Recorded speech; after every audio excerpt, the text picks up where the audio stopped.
Salut! Alors, aujourd'hui, on va regarder la structure de l'argument. On voit beaucoup en quatrième secondaire comment formuler les arguments. C'est une notion que tu vois dans ton module 1, 2, 4, 5 et 9. Donc, on te parle de l'argument dans tous ces modules. Alors, c'est important de bien comprendre comment structurer ton argument pour avoir le maximum d'empreintes et finalement pour aller chercher des points pour réussir. Alors, je vais projeter mon document. Voilà. Alors, écrire un argument, je vais donner 5 étapes à respecter pour pouvoir avoir un argument qui soit bien construit. Donc, dans un premier temps, alors, je vais prendre ce crayon ici. Dans un premier temps, on te dit de formuler d'abord ton argument. Donc, on te donne un exemple. Je pense que, ça pourrait être, on pourrait aller avec, je pense que le port du casque à vélo devrait être obligatoire. Bon, c'est un argument qu'on a déjà vu là, dans le module 1, mais c'est un bon exemple. Donc, je pense que le port du casque à vélo devrait être obligatoire. Ça, c'est l'étape 1 ici. L'étape 2, c'est pas tout de dire ça, parce que pourquoi ça devrait être obligatoire? Dans un texte argumentatif, dont la dominante est l'explication argumentative et non la réfutation. Ce qu'on voit en quatrième secondaire, c'est l'explication argumentative. C'est important d'avoir la notion de parce que. Alors, le port du casque à vélo devrait être obligatoire. Si j'enlève mon point. Parce que. On va enlever le ici. Parce qu'il protège bien notre tête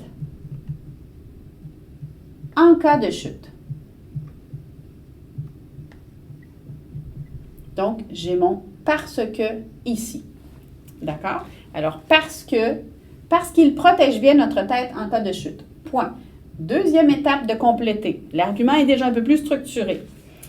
Mon argument doit s'appuyer sur un des fondements, un fait, un principe logique ou une valeur morale. On se rappelle ce que c'est. Si on veut l'appuyer sur un fait, parce qu'il protège bien notre tête en cas de chute, on va faire ressortir ensuite un fait pour appuyer ce qu'on dit. Effectivement, si notre tête, il est prouvé, par exemple, on pourrait aller vers une étude scientifique qu'il est prouvé que la tête qui s'échoue sur le béton a plus de chances d'être endommagée que si elle n'a pas de casque. C'est prouvé. Bon, on a une preuve, on a un fait. Un principe logique. Notre tête est beaucoup plus fragile que le béton. Donc, c'est un principe logique. Si notre tête est plus fragile que le béton, elle risque de se casser en frappant le béton. Donc, c'est un principe logique. Plus fragile, ça va casser. Une valeur morale.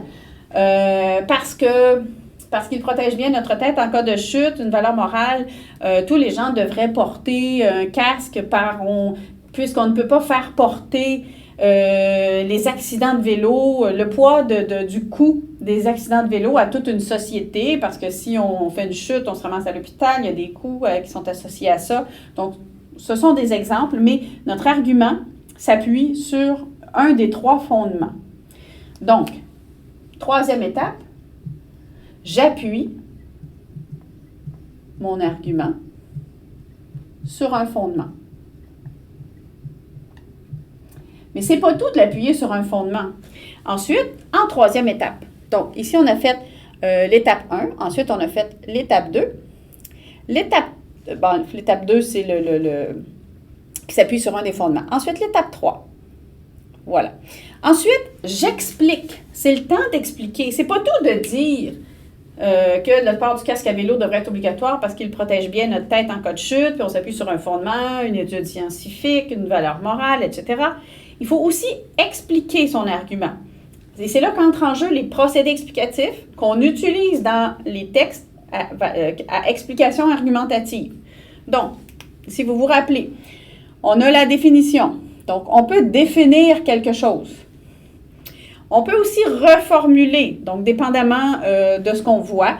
Si on veut reformuler, autrement dit, si je ne porte pas de casque, donc on peut aller comme ça. On peut donner des exemples. Par exemple, un enfant qui n'aurait pas porté son casque, donc j'introduis mon explication de cette manière-là. Par exemple, on peut aussi comparer. On pourrait comparer notre tête à un melon d'eau qui, au moment de s'écraser, risque d'éclater. Donc, je compare. Donc, une définition, une reformulation, un exemple, une comparaison. On peut énumérer des éléments aussi, faire une accumulation. Donc, on peut donner une suite de conséquences. Donc, on pourrait dire, les conséquences sont nombreuses pour une chute à vélo. Puis, on pourrait donner une commotion cérébrale et toutes sortes de trucs, de blessures qu'on peut avoir suite à une chute à vélo à la tête. Donc, ensuite, on peut aussi introduire une citation.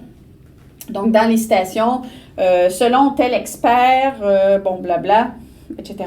Donc, ici, c'est important d'expliquer, d'aller plus loin, d'introduire un procédé explicatif. C'est ça qui donne de la force à l'argument, à ton argument. Si tu veux convaincre, je te rappelle que pour convaincre les gens, tu veux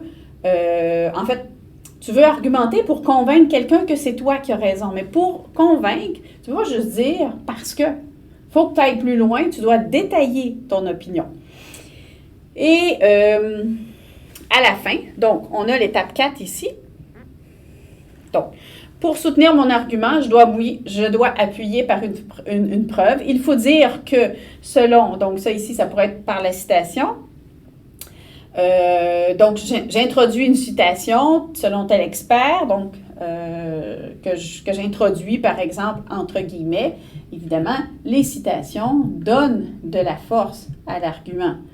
Si je cite un expert scientifique, j'ai plus de chances de convaincre les gens que si je cite monsieur, madame, tout le monde.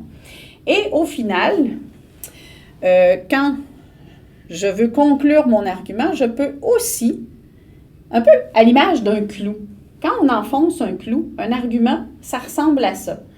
On commence en haut à enfoncer son clou et au final, jusqu'en bas, je termine mon argument par une conclusion partielle. Donc, bref, enfin, le casque à vélo peut nous sauver la vie. Je conclus comme ça. J'ai conclu mon argument. J'ai comme fait une espèce de résumé de tout ce que je voulais dire pour être certaine que la personne qui lit mon argument arrive à la même conclusion que moi. Donc, le port du casque du vélo sauve des vies. Voilà, j'ai tout résumé ce que je venais de dire. Je trouve ça important et voilà. Donc, c'est un petit peu comme ça qu'on formule un argument. N'oublie pas ce processus. Plus tu développes ton argument, meilleures sont tes chances de convaincre.